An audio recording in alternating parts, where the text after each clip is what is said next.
जय गुरुदेव, जय गायत्री माता। चतुर्थ स्कंद श्रीमद् भागवत 8वां अध्याय। ध्रुव का वनगमन। श्री मैत्रेय जी कहते हैं, शत्रुसूदन, विदुर जी, सनकादि, नारद, ऋभु, हंस, अरुणि और यति, ब्रह्मा जी के इन नैष्ठिक ब्रह्मचारी पुत्रों ने गृहस्थ आश्रम में प्रवेश नहीं किया, अतः उनके कोई संतान नहीं हुई।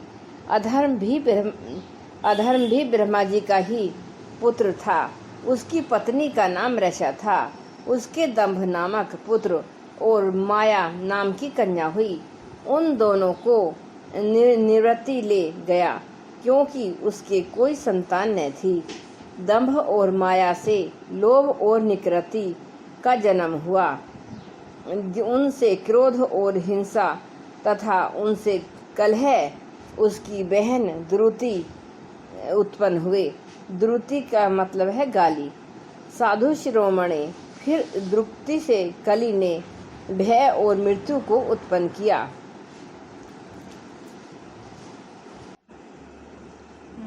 साधु शिरोमणि फिर द्रुपति से कली ने भय और मृत्यु को उत्पन्न किया तथा उन दोनों के संयोग से यातना नरक का जोड़ा उत्पन्न हुआ।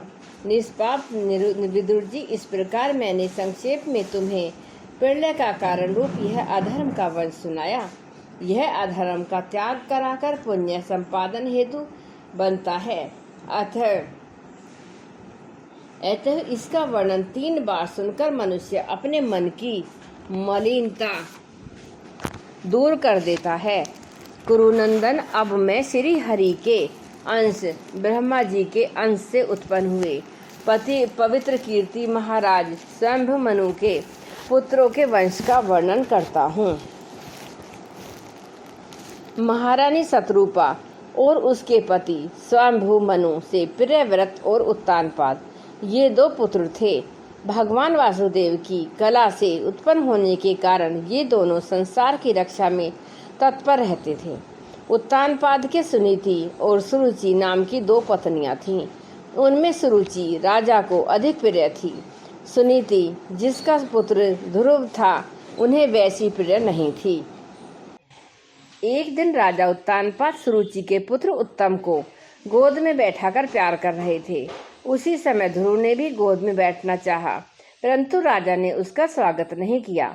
उस समय घमंड से भरी हुई सुरुचि ने अपने सौत के पुत्र ध्रुव को महाराज की गोद में आने का यत्न करते देख उसके सामने ही उससे डहा भरे शब्दों में कहा, बच्चे, तू राज सिंहासन पर बैठने का अधिकारी नहीं है।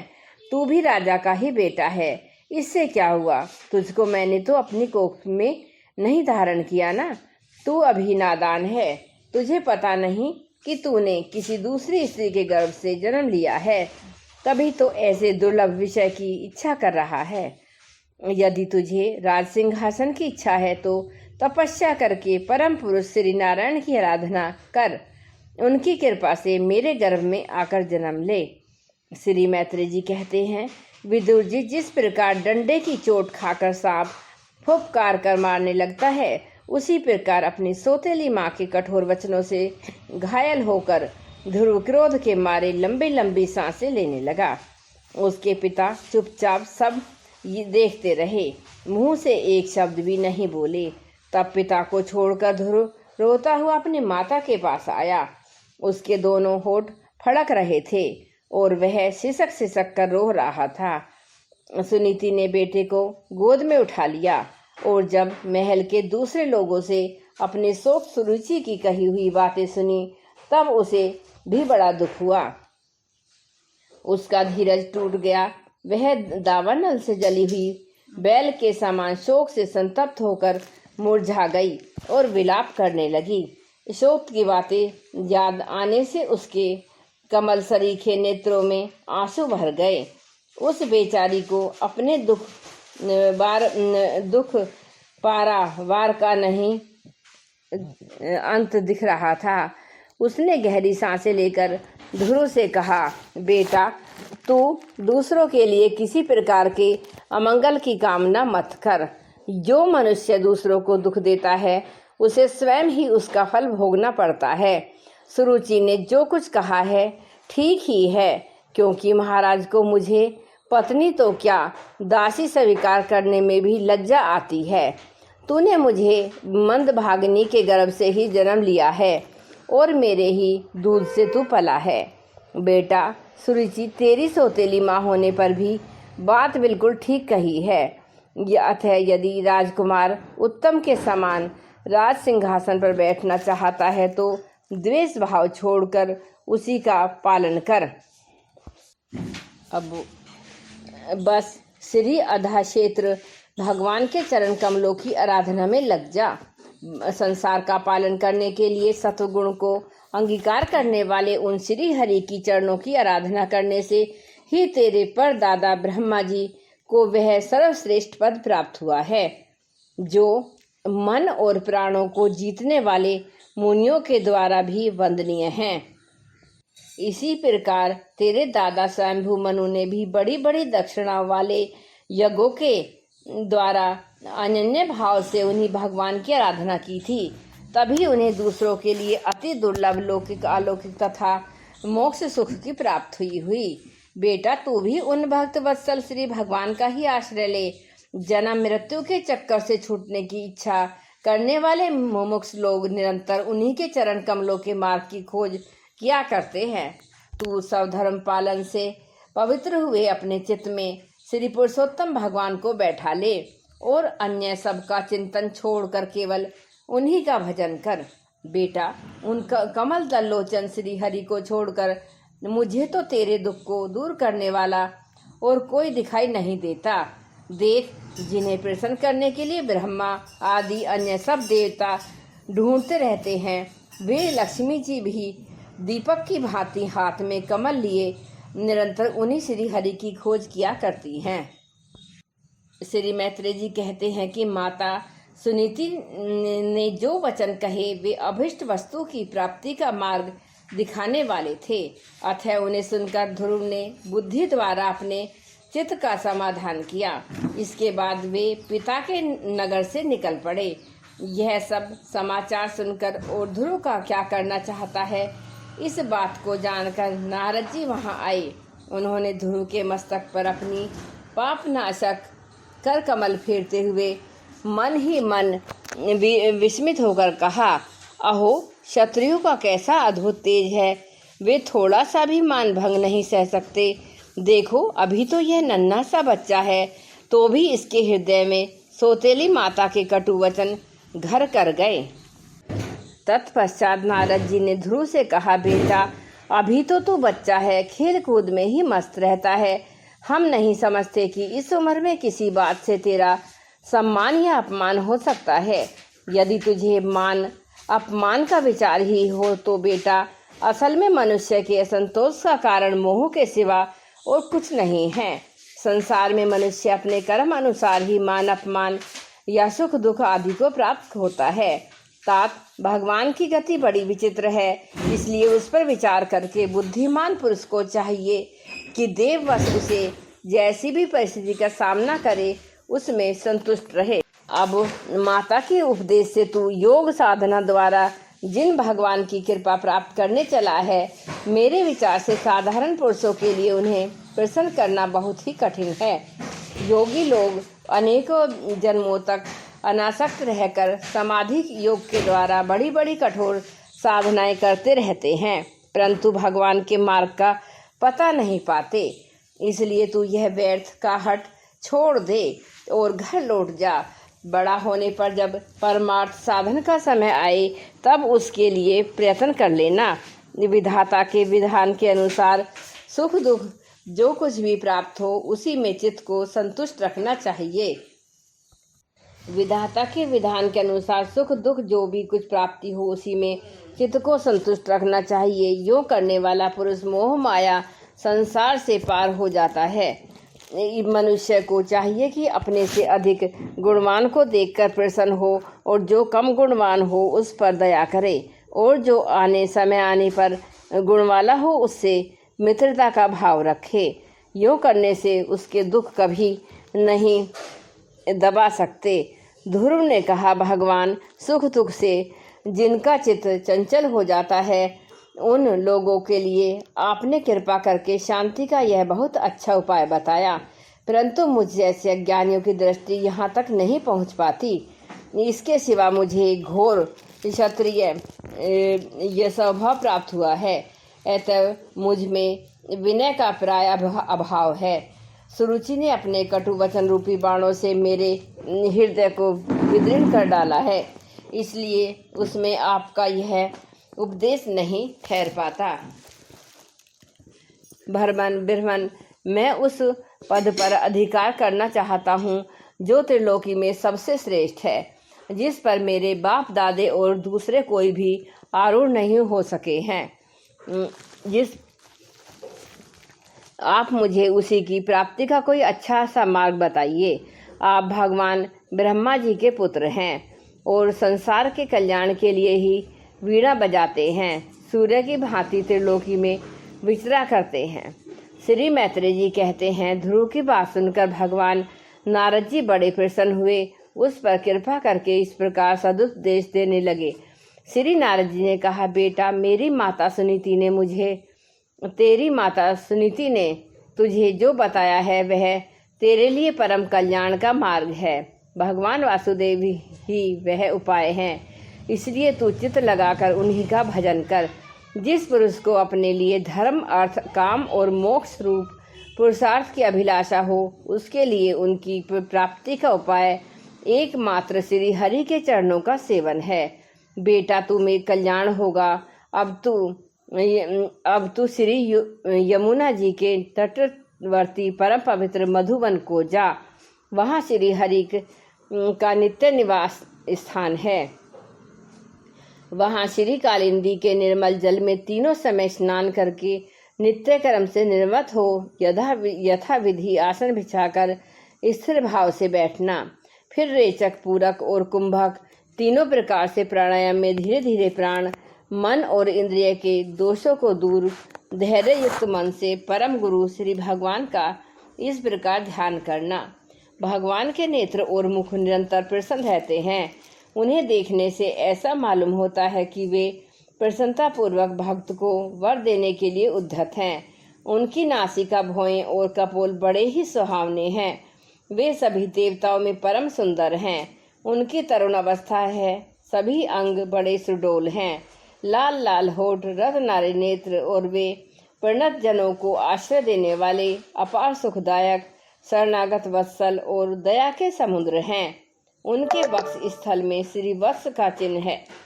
उनका शरीर सजल जलधर के समान श्याम वर्ण है। वे परम पुरुष श्याम सुंदर गले में वनमाला धारण किए हुए हैं और उनकी चार भुजाओं में शंख, चक्र, गदा एवं पद्य सुशोभित है। उनके अंग प्रत्यंग किरीट, कुंडल, केरू और कंकाड़ते आभूषणों से विभूषित हैं। गला कौस्तुभमणि की भी शोभा बढ़ा रहा है तथा शरीर में रेशमी पीताम्बर है।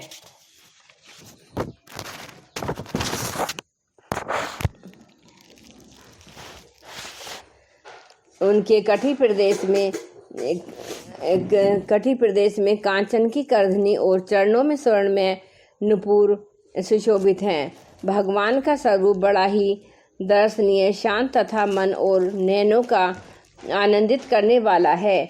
जो लोग प्रभु का मानस पूजन करते हैं, उनके अंतःकरण में हृदय कमल की कर्णिका पर अपने नख मणिमंडित मनोहर पादर बिंदों को स्थापित करके विराजते हैं। इस प्रकार धारणा करते करते चित्त स्थिर हो और एकाग्र हो जाए, तब उन वरदायक प्रभु का मन ही मन इस प्रकार ध्यान करें कि मेरी ओर अनुराग भरी दृष्टि से निहारते हुए मंद मंद मुस्कुरा रहे हैं। भगवान की मंगलमय मूर्ति का इस प्रकार निरंतर ध्यान करने से मन शीघ्र ही परमानंद में डूबकर तल्लीन हो जाता है और फिर वहां से लौटना नहीं पड़ता। राजकुमार, इस ध्यान के साथ जिस परम गुह मंत्र का जप करना चाहिए वह भी बतलाता हूँ, सुन। इसका 7 रात जप करने से मनुष्य आकाश में विचरने वाले सिद्धों का दर्शन कर सकता है।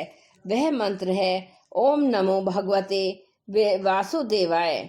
किस देश और किस काल में कौन की वस्तु उपयोगी है, इसका विचार करके बुद्धिमान पुरुष को इस मंत्र के द्वारा तरह तरह की सामग्रियों से भगवान की द्रव्यमयी पूजा करनी चाहिए।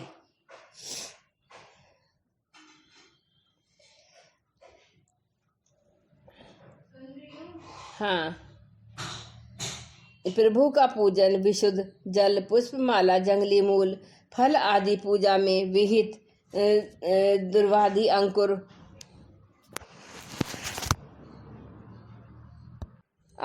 वन में प्राप्त होने वाले वत्कल और वस्त्र उनकी प्रेयसी तुलसी से करना चाहिए। यदि शिला आदि की मूर्ति मिल सके तो उसमें, नहीं तो पृथ्वी पर जल या आदि में ही भगवान की पूजा करें। सर्वदा संयत, मननशील, शांत और मौन रहे तथा जंगली फल मूल आदि का परिमित आहार करें। इसके सिवा पुष्प कीर्ति श्री हरि अपनी अवर्चनीय माया के द्वारा अपनी ही इच्छा से अवतार लेकर जो मनोहर चरित्र करने वाले हैं उनका मन ही मन चिंतन करता रहे। प्रभु की पूजा के लिए जिन जिन उपचारों का विधान किया गया है उन्हें मंत्र मूर्ति श्री हरि को द्वादशाक्षर मंत्र के द्वारा ही अर्पण करें।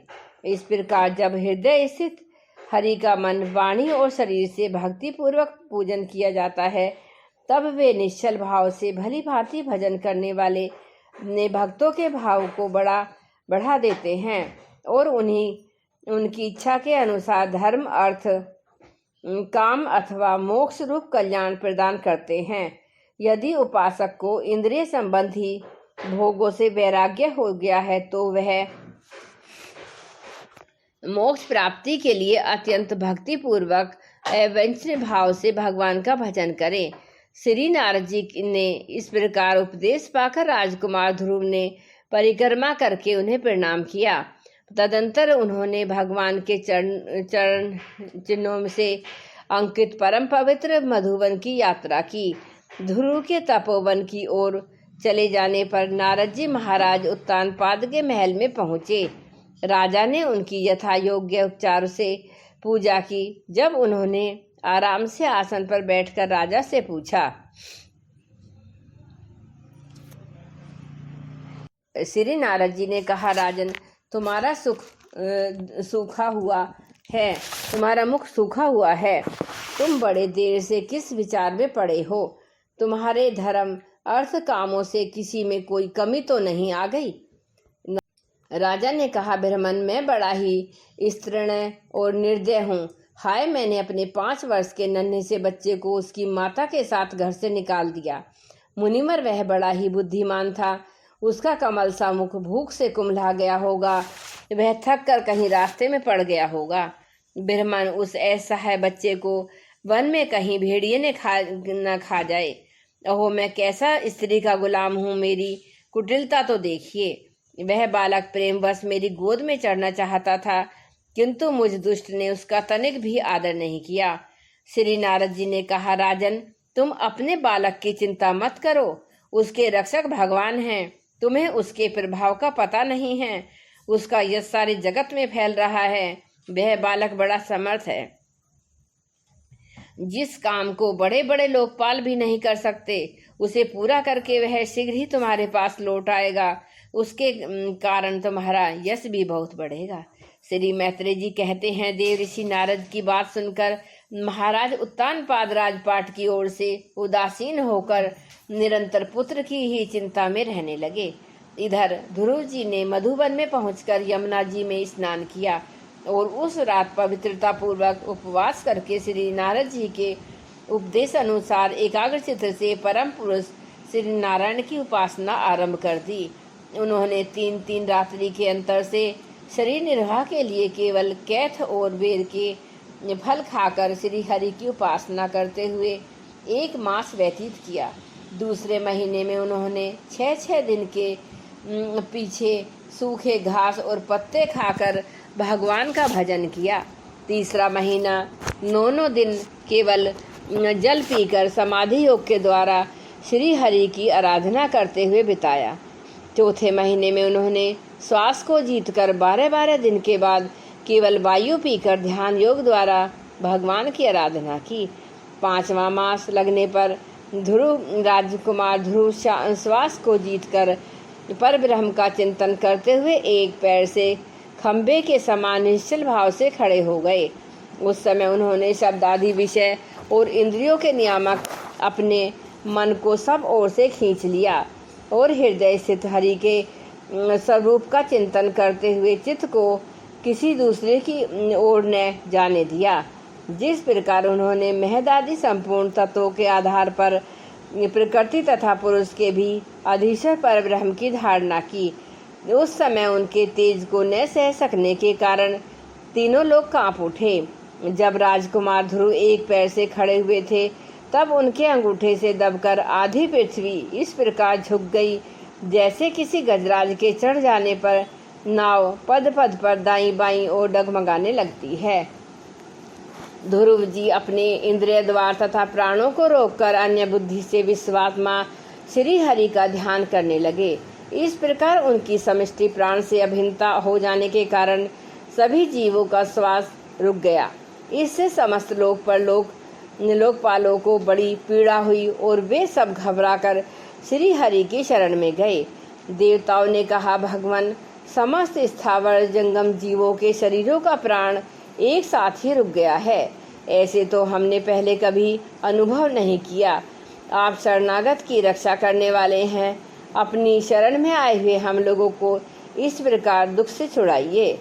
श्री भगवान ने कहा, देवताओं, तुम डरो मत। उत्तानपाद के पुत्र ध्रुव ने अपने चित्त को मुझ विश्वात्मा में लीन कर दिया है। इस समय मेरे साथ उसकी अभेद धारणा सिद्ध हो गई है। इसी से उसके प्राण निरोध से तुम सबका प्राण रुक गया है। अब तुम अपने अपने लोकों को जाओ। मैं उस बालक को इस दुष्कर तप से निर्वृत्त कर दूंगा।